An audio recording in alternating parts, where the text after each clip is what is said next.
new story from NBCNews.com about some allegations involving Congressman Jim Jordan of Ohio. 3 former wrestlers at Ohio State University are accusing him of turning a blind eye to sexual abuse when he was a coach at the school. Just to put this in perspective, Jordan is a Freedom Caucus conservative who's thought about throwing his hat in the ring to be House Speaker if Republicans keep control of the House. Corky Shimashko wrote this story, is the byline, and is joining me now. Corky, the congressman's representative has said repeatedly and said again in response to your story that he has denied ever knowing about this abuse, denied having had any knowledge of it, never had any abuse reported to him when he was a coach. Tell us a little bit more about how they're responding and what else you heard from some of these former wrestlers. Well, these wrestlers all are sort of dismayed by the response from the congressman because everybody knew everybody's business over there. It's a tiny little locker room. It was the talk of the locker room. There were no secrets in that locker room. So what specifically are these former wrestlers telling you, Corky? Well, they're saying that it was common knowledge that that this doctor was going after the wrestlers. It was common knowledge that he would take showers with the team, and they talked about it all the time. They complained to the congressman, who was the assistant coach over there. And the congressman and Russ Hellickson, who was the chief coach over there, everybody knew.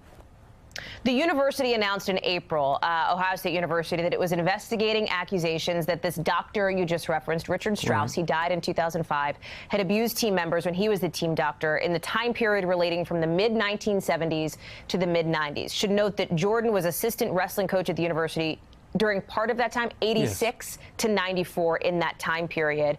And again, all along has said he never knew that this abuse was happening. Explain a little bit more about what you're hearing from them. Well, the thing that I'm hearing most is sort of dismay. I mean, these wrestlers all liked Jordan. They all said he's a great guy. He talked about how they would have long discussions with him about how this and that, and how they said, one of them said that he even talked about how one day he wanted to be president of the United States. So they like and respect the guy. And for him to come out and say, well, I don't know anything about this, well, they're just utterly amazed by that because everybody knew about this. What is Ohio State University saying about all this? Ohio State University, to its credit, has jumped quickly on this. I mean, when DeSabato came through, Mr. Mike DeSabato, the whistleblowing wrestler, came forward with all this and said, you've got to do something about it. They jumped on it right away. They did not waste any time, and they've hired an outside law firm. They've already talked to about 150 people.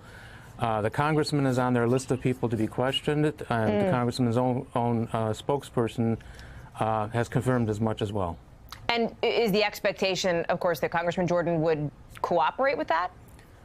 Well, yes. I mean, he's that's what you're hearing from his folks. That's what his folks are saying. Yes. Put this in perspective. There has been a lot of discussion about abuse at universities. I particularly think about, obviously, of course, the gymnastics story that we've been covering for months and months on this show and others. This seems to be a moment of reckoning for a lot of schools, looking back at what may or may not have happened, these allegations of abuse against people in power more broadly. Absolutely. And as a matter of fact, part of the motivation here is what happened at Michigan State. These wrestlers, I mean, these are tough guys, and they have a hard time admitting or even, coming to grips with the idea of themselves being victims of something like this. And they were motivated in part by the bravery shown by the women that came forward at Michigan State. Corky Shimashko, thank you very much for joining us to break down your new NBC News exclusive reporting. I appreciate it. Thank you for checking out our YouTube channel.